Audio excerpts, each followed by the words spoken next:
Hello बच्चों, कैसे हो आप लोग? आज हम स्टार्ट कर रहे हैं क्लास 6 का विज्ञान का प्रैक्टिस पेपर 2025-26। ठीक है। अवधि कितनी, कितना समय मिलेगा आपको? 2.5 घंटे का मिलेगा। अधिकतम अंक कितने हैं? 60। सामान्य निर्देश की बात करें, सभी प्रश्न अनिवार्य हैं। इस प्रश्न पत्र में खंड का ख ग घ डा है। प्रत्येक प्रश्न के सामने अंक अंकित है।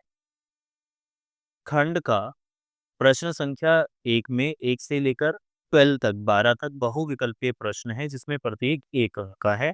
खंड खा में 2 से 5 प्रश्न है। लघु उत्तरीय प्रश्न है, प्रत्येक कितने का है? 2 अंक का है। खंड गा जो है 6 से 8 प्रश्न है, इसमें लघु उत्तरीय प्रश्न है, 3 अंक वाले हैं। खंड घा जो है 9 से 11 दीर्घ प्रश्न उत्तरीय प्रश्न है, प्रत्येक प्रश्न 5 अंक का है। खंड डा जो है प्रश्न संख्या 12 से 15 तक है। केस आधारित या शोध आधारित प्रश्न है, जिनमें प्रत्येक में 3 उपभाग हैं। अब देखो, कोई समग्र विकल्प नहीं है, हालांकि कुछ प्रश्नों में आंतरिक विकल्प दिए गए हैं, यानी अथवा वाला होगा तो उसमें से आपको कोई एक करना है। पहला देखो, खंड का क्या कहता है? पहला प्रश्न, रेगिस्तानी पौधों को जल संचित करने में कौन सी विशेषता सहायता करती है? बताओ, जल कहाँ पर संचित होता है? तने के अंदर ना, मांसल तने। ये क्या करती है? पौधे में क्या काम करती है? बताओ, जल संचित करने का काम करती है, ताकि जब सूखा पड़े तो उस वाले केस में ये क्या कर सके? जल से जीवित रह पाए। दूसरा देखो, कौन सा जानवर गति के लिए पैर और पंख दोनों का उपयोग करता है? चींटी? नहीं। दूसरा मछली? नहीं। कबूतर। गति के लिए पैर और पंख दोनों के पास, क्योंकि देखो कबूतर के पास पैर और पंख दोनों होते हैं। ठीक है। ऊंट को रेतीले रेगिस्तान में चलने में क्या सहायता करता है? छोटे पैर? नहीं, चौड़े खुरों वाले लंबे पैर। हाँ, जो चौड़े खुरों वाले लंबे पैर होते हैं वो आसानी से रेत में नहीं धंसते हैं। ठीक। नेक्स्ट वाला देखिए, तो 60 के दशक में हिमालयी क्षेत्र में किस पोषक तत्व की सामान्यतः कमी थी? तो देखो, जितने भी हमारे पहाड़ी क्षेत्र है वहां पर जनरली किसकी कमी थी? आयोडीन की कमी थी। किसकी कमी? आयोडीन की। क्यों कमी थी बताओ आयोडीन की? क्योंकि जनरली यहाँ के लोग जो है ना, रॉक सॉल्ट खाते हैं, जिसकी वजह से, जिसके अंदर क्या होता है? आयोडीन नहीं होता, तो इनकी वजह से इनमें आयोडीन की कमी हो जाती है। और बताओ, आयोडीन की कमी से क्या होता है? घेंगा रोग होता है ना? याद रखना ये। जब सब्जियों को अधिक ताप पर पकाया जाता है तो विटामिन सी का क्या होता है? बताओ, विटामिन सी क्या होता है? बहुत ज्यादा संवेदनशील होता है ताप के प्रति। यानी अगर इसको गर्म करते हैं तो ये क्या हो जाता है? नष्ट हो जाता है। क्या हो जाता है? नष्ट। नेक्स्ट वाला देखिए क्या कहता है, इनमें से कौन सा लंबाई मापने की मानक इकाई नहीं है? मानक का मतलब एसआई यूनिट नहीं है। SI unit metre, centimetre, millimetre, ये तीनों तो है ना। बल बालिशत नहीं है। बालिशत क्यों नहीं है? क्योंकि बालिशत का मतलब क्या होता है? हाथ जो होता है ना, हाथ की लंबाई से नापते हैं, तो ये नहीं है। अगला देखो, 7, वक्र रेखा की लंबाई कैसे नापी जा सकती है? वक्र रेखा मान लो ये है, तो इसकी लंबाई आप सीधा नहीं नाप सकते, इसको धागे वगैरह से नापा जाता है या टेप की सहायता से। केवल सीधे रूलर से बिल्कुल नहीं, धागे या मापने की टेप से हाँ। धागा या मापने की टेप से आप इसको क्या कर सकते हैं? नाप सकते हैं।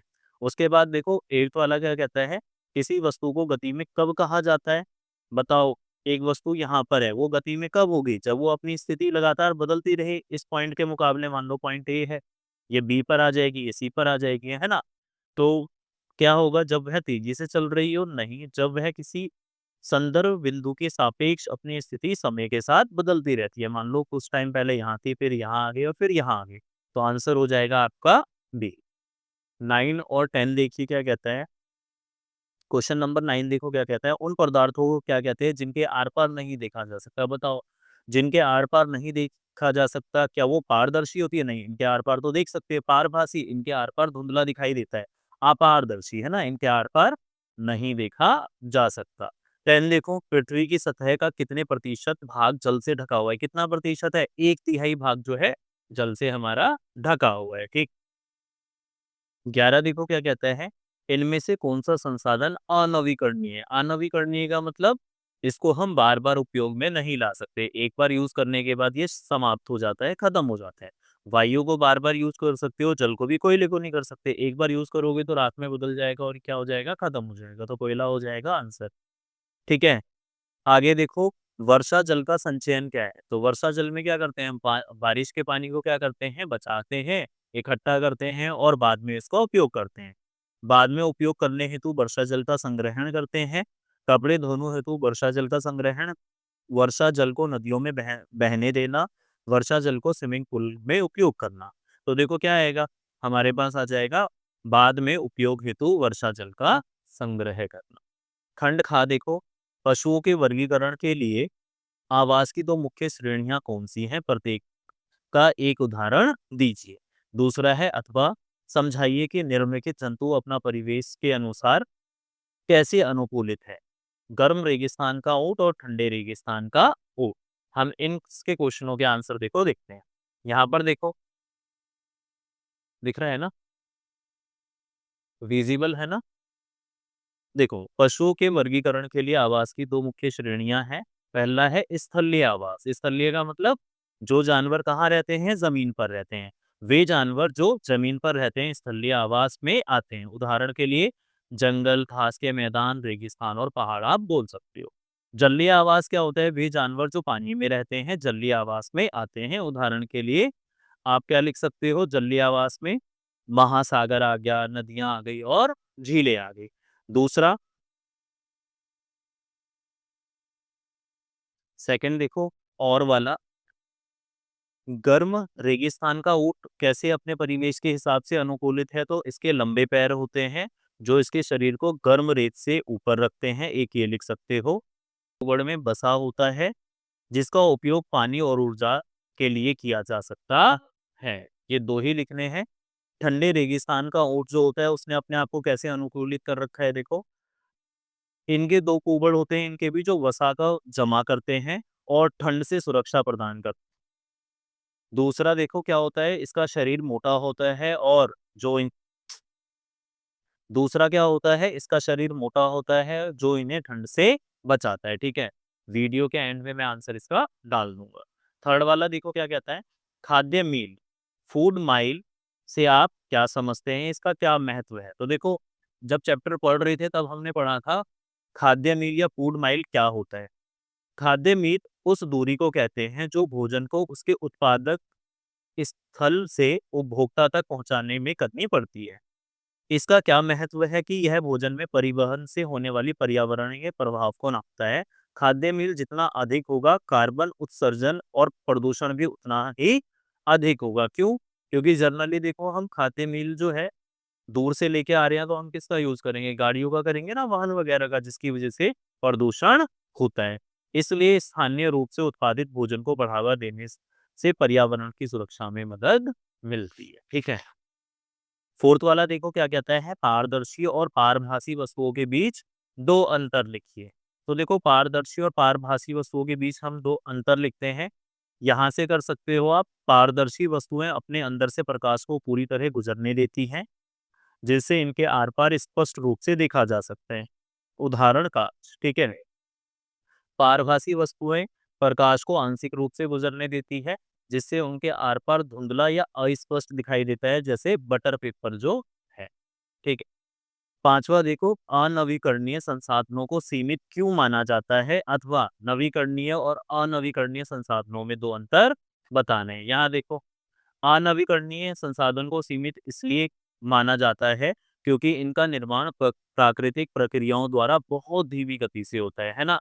और इनको बनने में लाखों वर्षों का समय लगता है। दूसरा, इनका उपयोग इनकी निर्माण की दर से बहुत तेजी से होता है, जिसके कारण इनका भंडारण सीमित है और एक दिन यह समाप्त हो सकते हैं।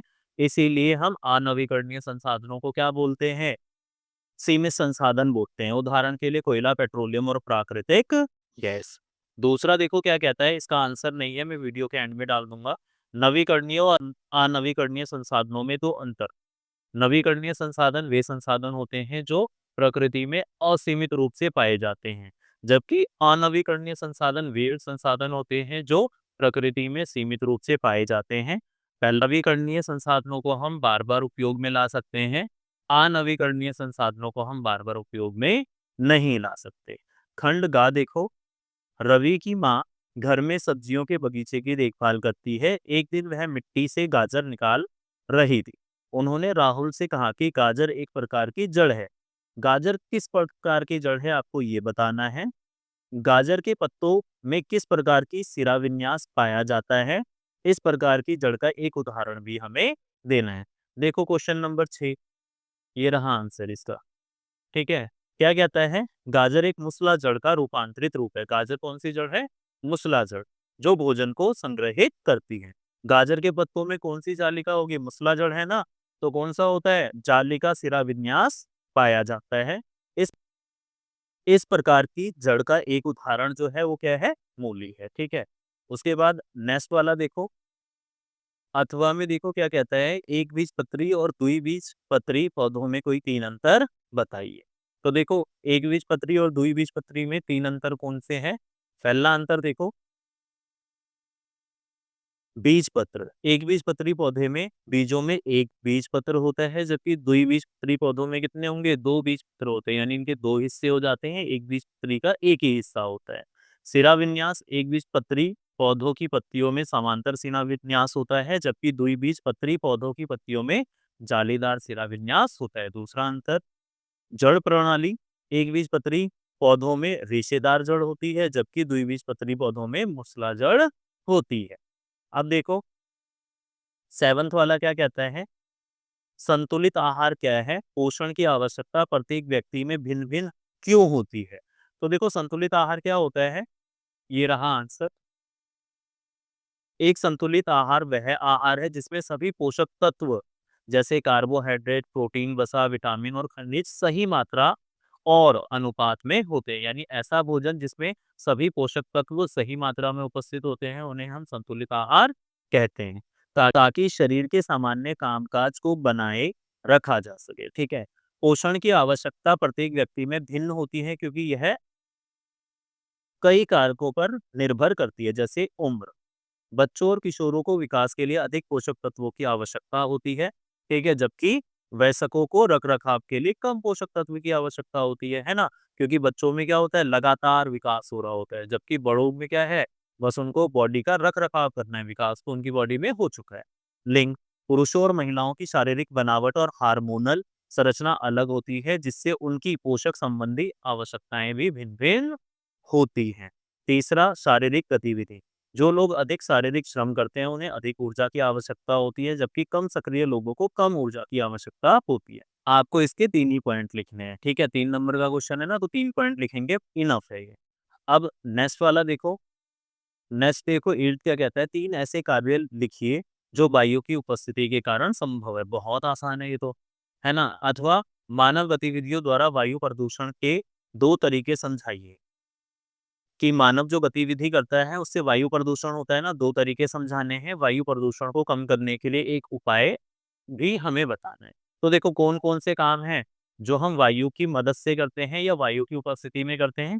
श्वसन, यानी सांस लेना, सभी जीवित प्राणियों को जीवित रहने के लिए वायु में मौजूद ऑक्सीजन की आवश्यकता होती है। दूसरा, दहन, किसी भी वस्तु को जलाने के लिए वायु में मौजूद ऑक्सीजन ऑक्सीजन आवश्यक है।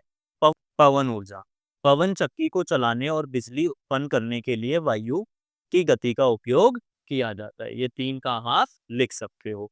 और में क्या था, और में था वायु प्रदूषण को कम करने के हमें उपाय बताने थे, है ना। मानवीय गतिविधि पहले देखो, कौन सी मनुष्य की गतिविधियां हैं जो वायु प्रदूषण करती हैं। जीवाश्म ईंधन का जलना, वाहनों, कारखानों और बिजली संयंत्रों में पेट्रोल, डीजल और कोयले जैसे जीवाश्म ईंधन को जलाया जाता है, और इनको जलाने से बताओ क्या होता है, कार्बन डाइऑक्साइड, सल्फर डाइऑक्साइड और नाइट्रोजन ऑक्साइड जैसी हानिकारक गैसें निकलती हैं। उसके बाद देखो, वनों की कटाई, पेड़ों की कटाई से वायु में कार्बन डाइऑक्साइड की मात्रा बढ़ जाती है, क्योंकि पेड़ इस गैस को क्या करते हैं, अवशोषित करते हैं। कब अवशोषित करते हैं बताओ, प्रकाश संश्लेषण जब हो रहा होता है ना, तो उस टाइम कार्बन डाइऑक्साइड की पेड़ पौधों को जरूरत होती है। वायु प्रदूषण को कम करने के लिए एक उपाय, सार्वजनिक परिवहन का उपयोग करना चाहिए।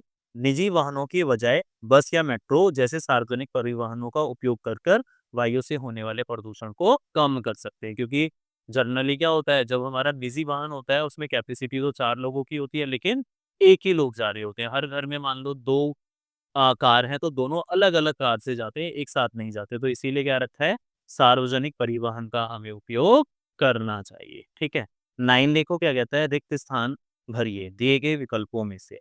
लंबाई का एसआई मात्रक क्या है बताओ? मीटर। क्या है? मीटर। 1 किलोमीटर में कितने मीटर होते हैं? 1000 मीटर होते हैं। कितने होते हैं? 1000। जब कोई वस्तु एक स्थित स्थिति के चारों ओर आगे पीछे चलती है तो उसे क्या कहते हैं बताओ? दोलन गति कहते हैं। क्या कहते हैं? दोलन गति। वृत्ताकार गति क्या होती है? जब वृत्ताकार पथ में वस्तु जो है गति करती है। वृक्ष की परिधि मापने के लिए डैश मापन टेप अधिक उपयोग है। कौन सी मापन टेप अधिक उपयोग है? लचीली। कौन सी है? लचीली। दू- देखो 5 हिंडोला झूले की गति। हिंडोला झूला कौन सा है? Merry go round. वो बड़ा झूला नहीं होता जो गोल गोल घूमता है।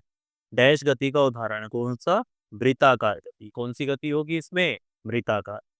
उसके बाद आगे देखो क्वेश्चन नंबर 10। 10वां देखो क्या कहता है? मिलान की चेन। Column A column 2। पारदर्शी। पारदर्शी बताओ क्या है? पारदर्शी कांच पारदर्शी होता है ना, तो ये तो सीधा ही लग जाएगा। पारदर्शी कांच। अपारदर्शी क्या होगा बताओ? अपारदर्शी जो है लकड़ी है, स्टील है, स्पंज है, पत्थर। लकड़ी भी अपारदर्शी हो सकती है और पत्थर भी हो सकता है। और देखना एक बार। चमकीला पदार्थ। चमकीला पदार्थ क्या होगा? स्टील चमकीली होती है। सामने ही मैचिंग हो जाएगी इसकी। मुलायम। मुलायम क्या होता है? मुलायम स्पंज होता है। ठीक है, थोड़ा सा ढंग से करना है इसको। कठोर पदार्थ। कठोर पदार्थ में अब देखो यहाँ पर कठोर पदार्थ में लकड़ी भी कठोर होती है, पत्थर भी होता है। अपारदर्शी में भी आप कह सकते हो लकड़ी अपारदर्शी भी होती है। ठीक है, तो हम कोई सा भी मिलाएंगे दोनों ठीक होंगे। मैं ऐसा कर देता हूँ, अपारदर्शी में क्या लगा देता हूँ? इसी को लगा देता हूँ मैं, लकड़ी को। और कठोर पदार्थ ज्यादा कठोर क्या होता है? पत्थर, तो पत्थर लगा दे। ठीक है, सामने सामने मैचिंग दे रखी है। बताओ 5 नंबर की है, तो थोड़ा सा सोच समझ के करना है इसको। उसके बाद देखो क्वेश्चन नंबर 11 क्या कहता है? एक या दो में से किसी एक का उत्तर दीजिए। पहला क्या कहता है? पोषक तत्व की परिभाषा दीजिए तथा इनके मुख्य प्रकार बताइए। बताओ क्या होते हैं? हमें पोषक तत्व क्या होते हैं? यहाँ देखो आंसर। पोषक तत्व क्या होते हैं? पोषक तत्व वे पदार्थ हैं जो शरीर को पोषण देने के लिए आवश्यक होते हैं। ये भोजन में मौजूद रासायनिक यौगिक होते हैं। ठीक है, यहाँ तक ही लिखोगे चलेगा। ठीक। पोषक तत्वों को मुख्य दो श्रेणियों में विभाजित करा जा सकता है। बृहद पोषक तत्व जो हमें ज्यादा मात्रा में चाहिए। कौन कौन से हो सकते हैं? ये वे पोषक तत्व हैं जिनको शरीर ये वे पोषक तत्व हैं जिनकी शरीर को अधिक मात्रा में आवश्यकता होती है। इनमें कार्बोहाइड्रेट, प्रोटीन, वसा शामिल है। सूक्ष्म पोषक तत्व ये वे पोषक तत्व होते हैं जिनकी शरीर को बहुत कम मात्रा में आवश्यकता होती है, जैसे विटामिन और खनिज। ठीक है सर। क्यों हमें दैनिक आहार में फल और सब्जियों को सम्मिलित करने की आवश्यकता है? हमें अपने दैनिक आहार में फल और सब्जियां सम्मिलित करनी चाहिए क्योंकि ये आवश्यक पोषक तत्वों जैसे विटामिन, खनिज, फाइबर और न्यूट्रिएंट के महत्वपूर्ण स्रोत होते हैं। ये पोषक तत्व शरीर के विभिन्न कार्यों में मदद करते हैं, रोग प्रतिरोधक क्षमता को बढ़ाते हैं और हमें कई बीमारियों से भी बचाते हैं। यहाँ तक लिख सकते हो। ठीक है, उसके बाद देखो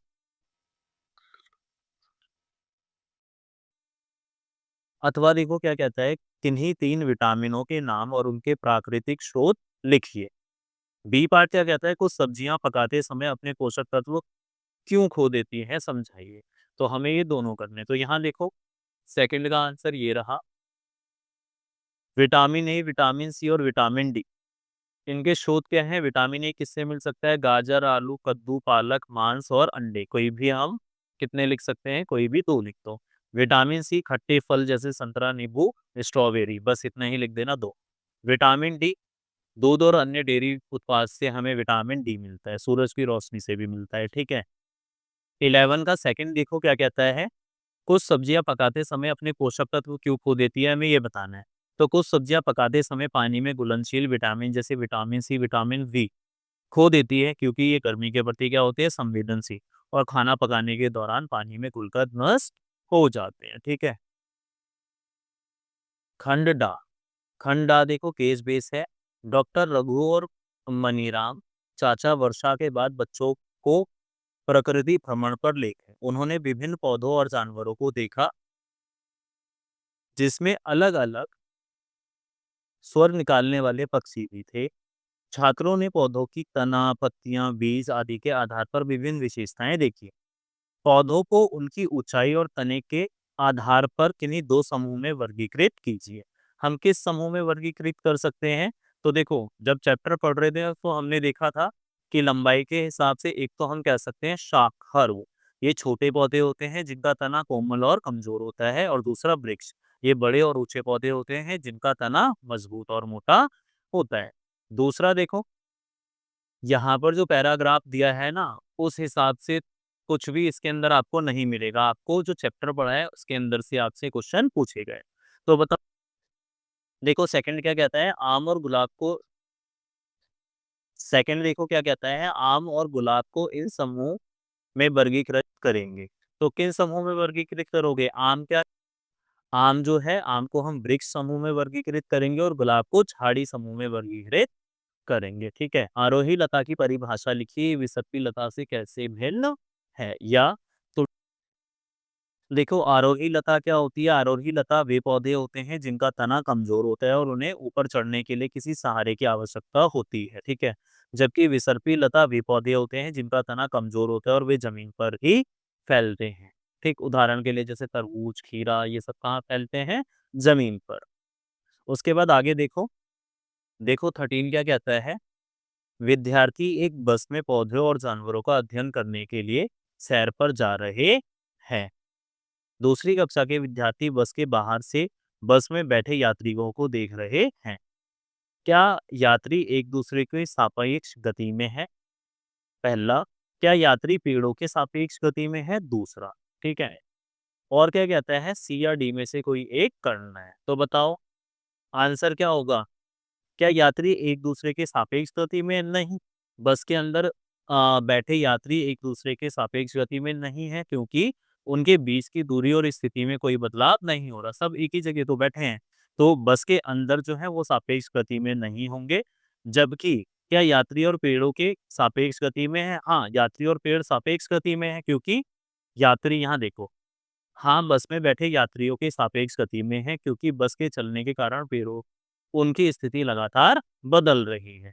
उसके बाद तीसरा कहता है, गति को निर्धारित करने के संदर्भ में बिंदु का महत्व समझाइए, या सीधी सड़क पर चलती बस किस प्रकार की गति को प्रदर्शित करती है, परिभाषित कीजिए। सिंपल सा है, सीधी सड़क पर जो बस चल रही है वो किस गति को परिभाषित करेगी?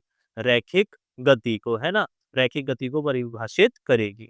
और दूसरा, गति निर्धारित करने में संदर्भ बिंदु का महत्व है कि यह किसी बिंदु की स्थिति में परिवर्तन को मापने के लिए एक स्थिर बिंदु प्रदान करता है। यहाँ तक लिख देना। ठीक है।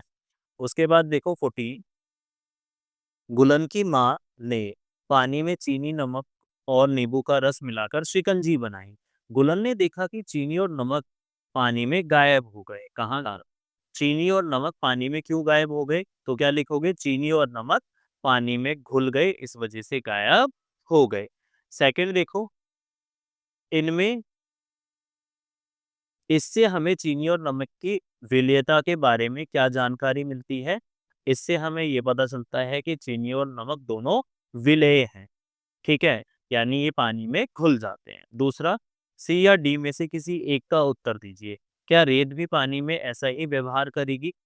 क्यों या क्यों नहीं? तो रेत पानी में ऐसा व्यवहार नहीं करेगी, क्योंकि रेत क्या है? अघुलनशील है। ठीक है। पानी में पाई जाने वाली कोई दो गैसों के नाम बताओ तो बता दो। एक तो ऑक्सीजन है, जीव जंतु है ना पानी वाले जो ऑक्सीजन की मदद से सांस लेते हैं। दूसरा, कार्बन डाइऑक्साइड भी पानी में पाई जाती है।